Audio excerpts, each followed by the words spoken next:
Imagine this for a moment. What if you found a book that could grant any wish you wanted? Anything at all. But there is one condition. To make your wish come true, you must do exactly what the book tells you, even if it is something strange or even dangerous. Would you still take that risk for your wish? That is what today's movie is about. A group of children discover such a book that grants wishes but demands tasks in return. And the things it asks them to do are so shocking, they cannot believe it. So what exactly did the book tell them? And what choice did the children make? The story begins with three friends, Kazuki, Sunny, and Taichi. They go to an old temple because they have heard a rumor. Anyone who makes a wish there will have it fulfilled. With hope in their hearts, they each make a wish. But something strange happens. Their wishes turn into smoke, drift through the air, and slip into a pot kept inside the temple. Suddenly, a shadowy figure appears, something that looks more like a ghost than a human. Without saying a word, it grabs the pot and runs away.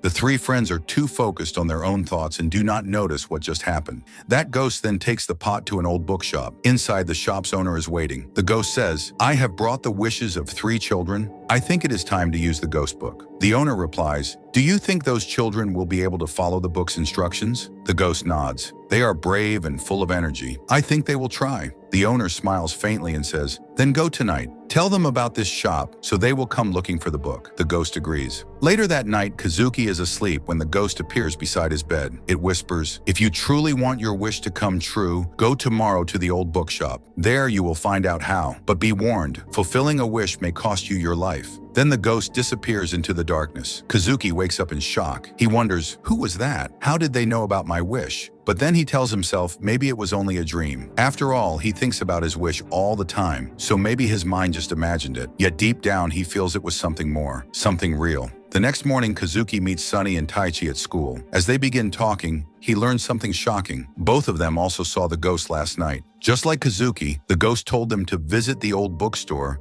if they wanted their wishes to come true. Kazuki is stunned. So it wasn't just a dream, that ghost was real. He thinks for a moment and then says, "It must have come from that temple where we made our wishes. Maybe we should listen to it. Who knows? Maybe our dreams really will come true." His friends nod, though they are nervous. Later, while sitting in class, the three whisper quietly about what to do next. Just then, a new teacher enters the room. Her name is Hayama. Their regular teacher has gone on maternity leave, so for now, Hayama will take over the class. She looks a little nervous. It is her first time teaching, but there's also a spark of hope in her eyes. She wants to prove to herself that she can do it. After school ends, Kazuki, Sunny, and Taichi go straight to the old bookstore, just as the ghost instructed. But when they arrive, they can't believe what they see. Yesterday, this place was empty. There was no shop here at all. How could someone open an entire shop overnight? Still, the children don't care. All that matters is their wishes. So without hesitation, they step inside. What they don't know is that Hayame has noticed them sneaking into the shop.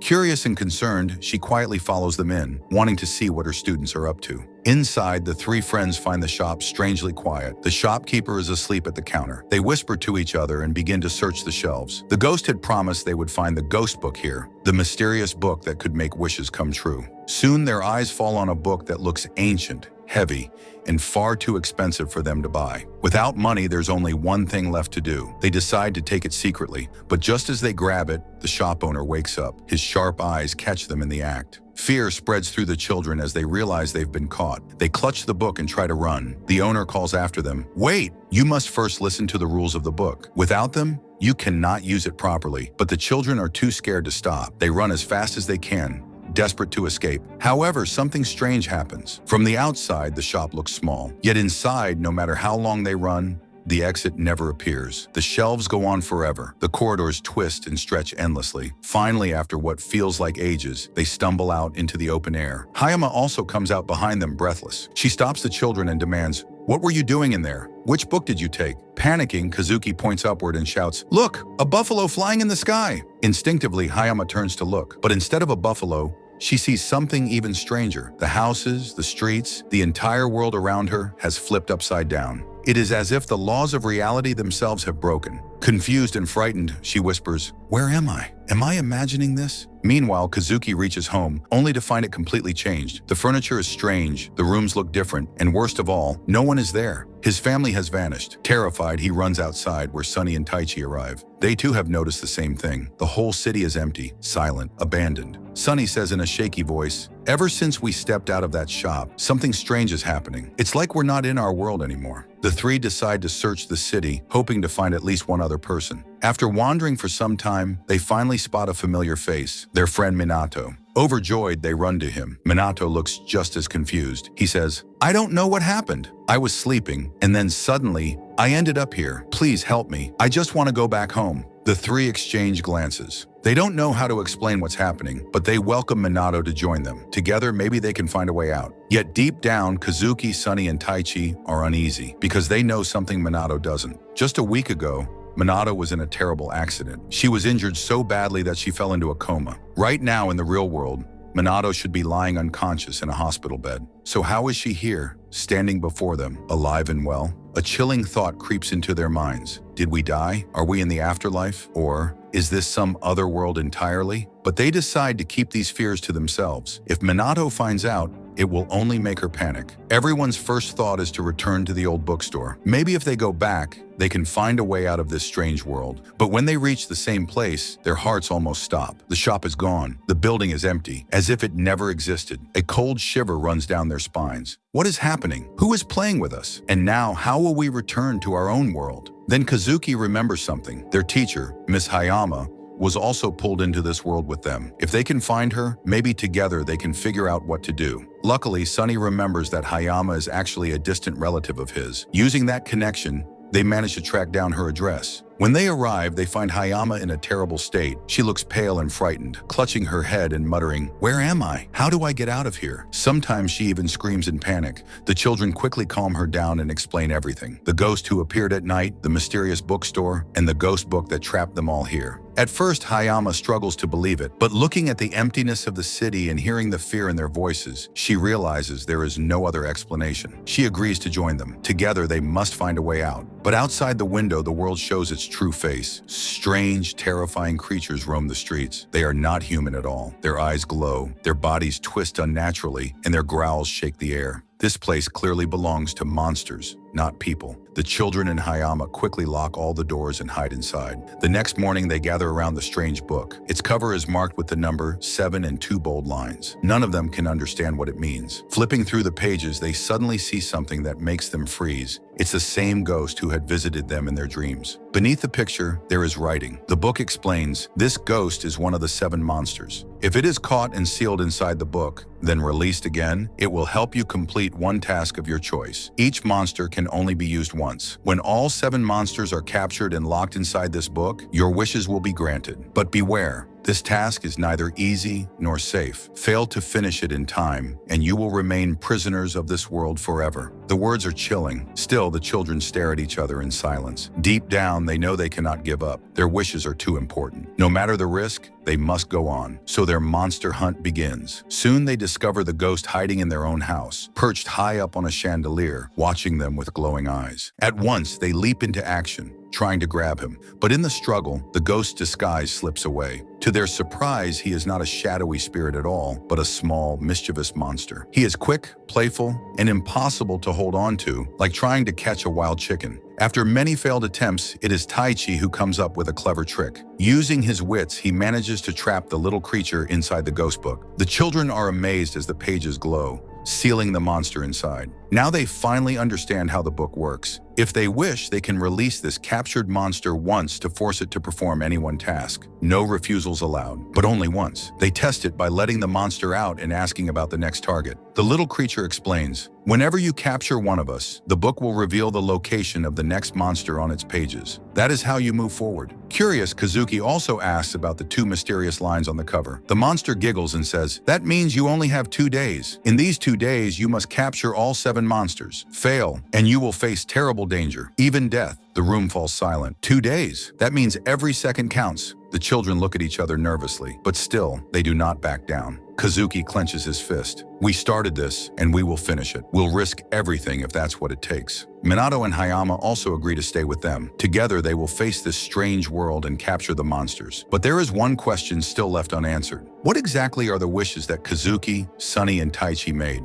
What dreams are so important that they are willing to risk their lives for them? That, friends, we will find out soon. Following the ghost book's instructions, Everyone heads toward a dark jungle. According to the pages, the next monster lives inside a cave, but this one has a strange weakness. He cannot bear hearing bad things about himself. If someone insults him, he loses control. That is the only way to bring him out. So the group gathers in front of the cave. Nervously, they begin to shout insults inside, saying mean things about the monster. At first, there is silence, but then, with a deep roar, the cave trembles. Out he comes, massive, terrifying, far larger than anything they had imagined. His body spins at incredible speed, like a deadly machine, smashing and destroying everything in his path. Trees fall, rocks break, and the ground shakes under his power. Everyone panics. "How will we ever trap something like that?" Kazuki shouts while they run in every direction, barely dodging the monster's attacks. But once again, Taichi keeps his calm. He places the ghost book open on the ground. Then he steps forward and shouts even louder insults, drawing the monster's attention directly to himself. The beast, furious, spins at full speed and charges toward Taichi like a storm. At the last second, Taichi leaps aside. The monster slams straight into the book, which flashes brightly, and in an instant, he is sucked inside. Breathing heavily, the children realize they have done it. Another monster captured. Out of 7, they have now sealed 3. That means 5 still remain. Time is slipping away. The book soon reveals the next challenge, a monster that looks like a floating sheet of white cloth. His weakness? He cannot tolerate being dirtied. If his pure white surface is stained, he loses control. So the group comes prepared, carrying paints and colors to splash on him. But before they can act, the monster strikes first. He swoops down and wraps himself tightly around Sunny, dragging him upward into the air. Kazuki and Taichi rush to help, but they too get tangled and lifted high off the ground. Panic fills the air as they struggle to breathe. Just then, Hayama and Minato grab some paint rings and hurl them at the monster. Streaks of color land on his body. The cloth monster shrieks in horror, flailing wildly. "No, don't stain me!" he cries. Terrified of being completely dirtied, he releases the children and dives straight into the ghost book on his own. Another one down. Only 4 monsters left, but now the book's warning grows harsher. They have just 1 day remaining. If they fail, they will be trapped in this world forever. Determined, they continue. The next monster is described as a being with 100 eyes. Wherever an attack comes from, he sees it instantly and blocks it. A nearly impossible foe. Everyone feels hopeless. But Hayama thinks carefully and comes up with an idea. "If he has 100 eyes, then let's make him cry. We'll use onion water." The children smile at the clever plan. They quickly chop onions, squeeze out the juice, and fill it into balloons. Armed with dozens of stinging water bombs, they set out once more.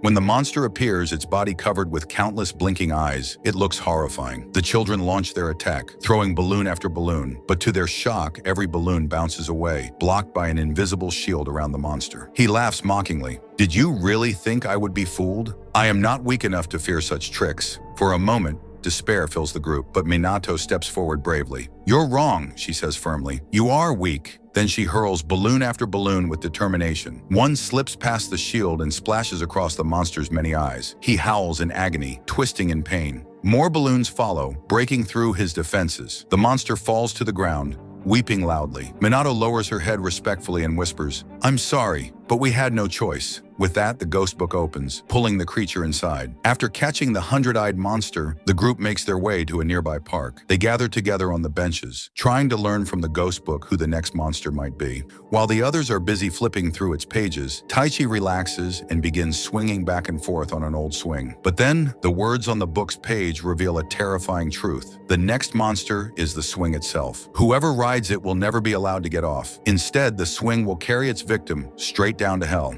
Everyone freezes in fear. Their eyes dart to Taichi, who is still happily swinging, unaware of the danger. Suddenly, the chains creak, and the swing begins to pull him upward, higher and higher, refusing to let him escape. "Taichi!" Kazuki shouts. The children rush forward, grabbing onto the swing in desperation. Hayama too climbs onto it, hoping their combined weight will slow it down. But the monster is too strong. The swing rises higher, dragging all of them into the sky. It is no longer a simple playground toy. It is a demon determined to carry them all away. On the ground, Sunny is left behind. His arms are too short, his legs too small. He cannot reach the swing to climb up. He can only watch helplessly as his friends are lifted higher and higher, the sky swallowing them. His chest tightens. "I can't just stand here. I have to save them." With trembling hands, Sunny opens the ghost book. He releases the white cloth monster they had captured earlier. "Please," he pleads, "help me save my friends." The cloth monster nods, wrapping itself around Sunny like wings. Together, they soar into the air, chasing after the swing. With incredible speed,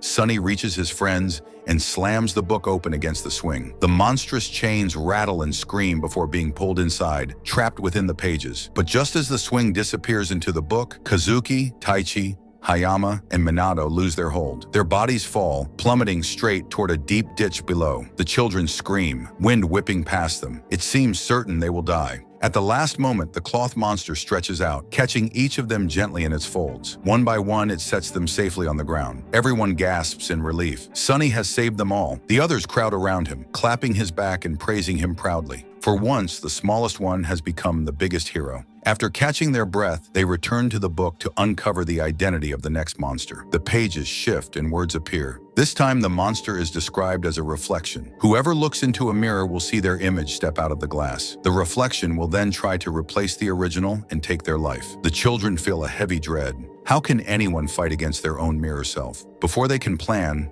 it happens. Kazuki glances at a mirror nearby, and suddenly his reflection steps forward. Now there are two Kazukis standing side by side. Everyone is stunned. Which one is the real one? Taichi asks. To test them, he asks both Kazukis a few questions. Shockingly, they answer exactly the same. There is no way to tell them apart. In desperation, Taichi holds up the ghost book and tries to trap the fake one. But in his haste, he makes a mistake. He aims at the real Kazuki. Sparks of electricity burst out. The real Kazuki cries in pain and collapses. Because he is human, the book rejects him violently. His body trembles from the shocks, his face pale. The others rush to his side, horrified, but at least now they know the truth. If one Kazuki was harmed by the book, the other must be the fake. The false Kazuki smirks and bolts, running away as fast as he can. Worse still, his body splits into many copies, dozens of Kazukis running in every direction. Chaos erupts. How can they catch the right one? Which is the true reflection? It is Minato who steps forward. Her voice is soft but steady. If this really is Kazuki's reflection, then he will have something of Kazuki inside him too. And Kazuki never ignores me. She closes her eyes, takes a deep breath, and calls out gently, "Please come inside the book. I promise I won't hurt you." Her words melt through the crowd of fake Kazukis. Slowly, every reflection lowers its head and walks forward. One by one, they step into the ghost book willingly, sealing themselves away. The others stare in shock.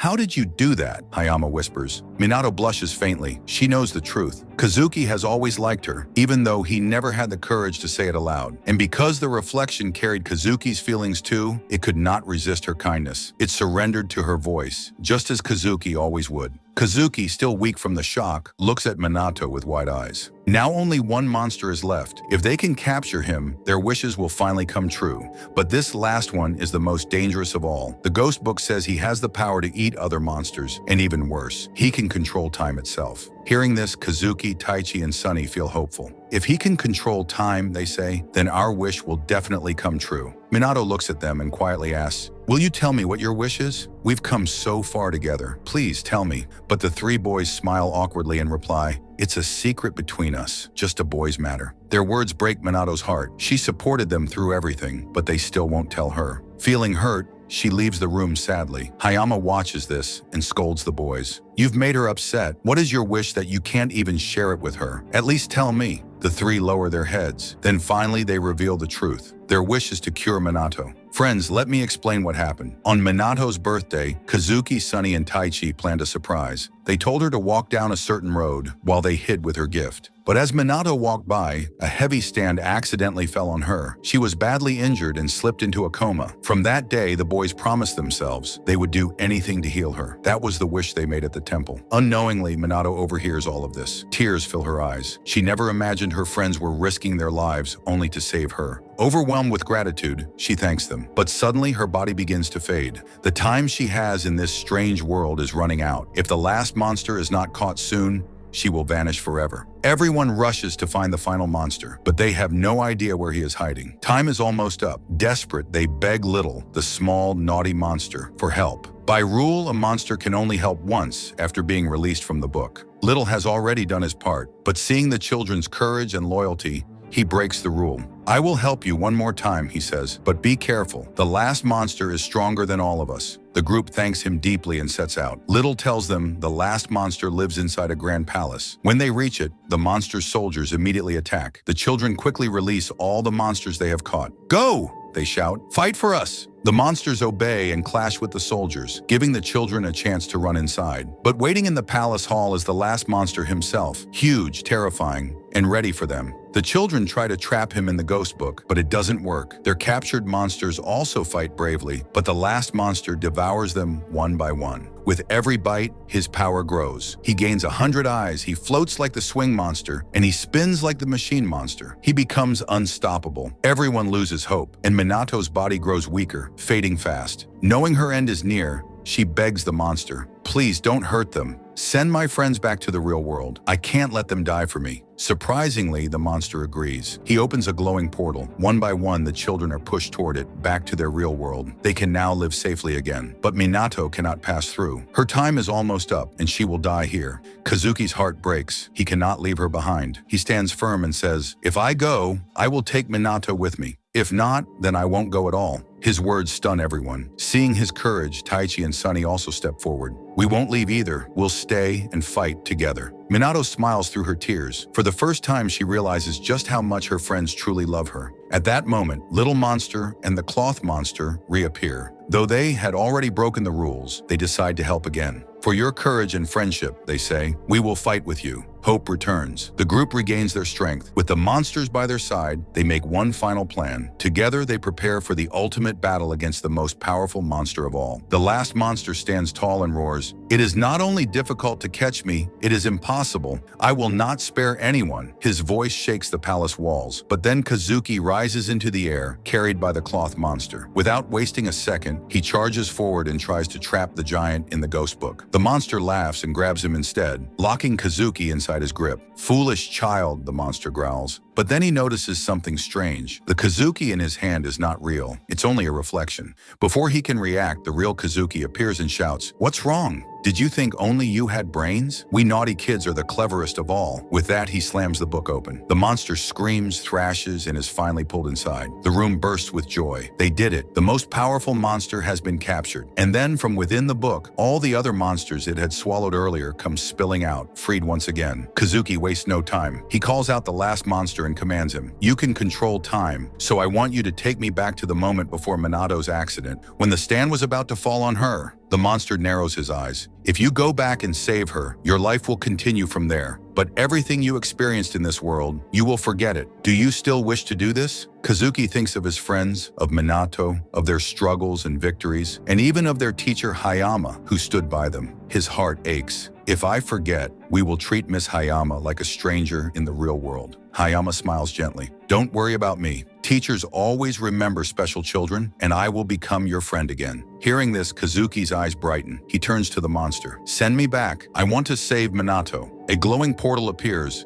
showing the day of Minato's birthday. Kazuki sees her walking down the road where the accident was about to happen. He shouts, "Minato, move away from there!" Startled, she steps aside just in time. The heavy stand crashes harmlessly onto the ground. She is safe, and in that moment, the Kazuki from the magical world fades away. Back in the new timeline, Minato looks at Kazuki and smiles. "Thank you. If you hadn't warned me, something terrible would have happened today." Kazuki, confused, whispers, "But when did I warn her?" His friends laugh it off, not realizing the truth. From now on, the story continues in this new timeline, one where Minato never had her accident. Meanwhile, in the magical world, as the wish is fulfilled, the world begins to collapse. The skies shimmer, the walls tremble, everything turns into light. Kazuki looks at Minato and, with a shy voice, finally says, "Minato, I like you." Her face turns red, but she smiles and replies, "Just saying it here is not enough. You'll have to say it in the real world too." Everyone bursts into laughter, and slowly the magical world is absorbed back into the ghost book, waiting for the next child who dares to make a wish. In the final scene,